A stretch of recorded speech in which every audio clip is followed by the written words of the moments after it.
فاس. فاس هي مهد الحضاره المغربيه، هي العاصمه الروحيه والعلميه للمغرب، هي مدينه جامعه القرويين، هي مدينه العلم والمعرفه.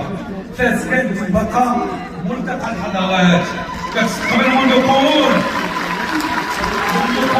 كانوا من كل جهات.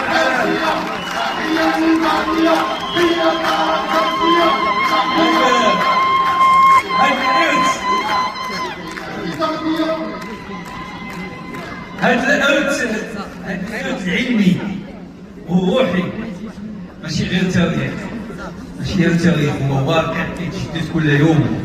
اليوم جهة فاس الناس هي ثالث قطب جامعي في المغرب.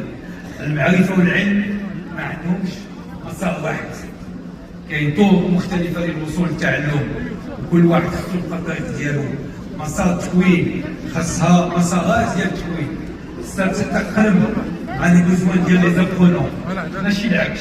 كل واحد عنده الرغبة ديالو وعنده المستوى ديالو وعنده الطموح ديالو، والنظام التعليمي خاصو يحترم هذا التنوع ويستجب ليه. الشباب اللي عندهم الطموح الأكاديمي والبحث العلمي، الجامعات مفتوحة قدامهم. الشباب اللي بغاو يتعلموا حرفة ومهارة،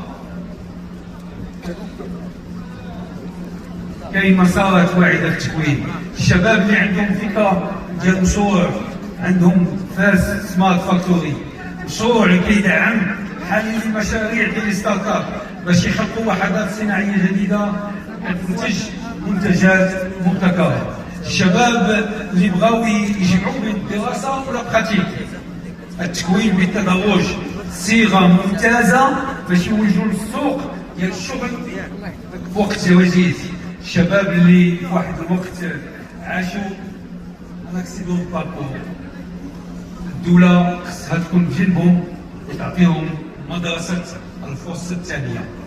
اليوم الشباب عندهم اختيار باش يبنيو مستقبلهم كيف ما بغاو.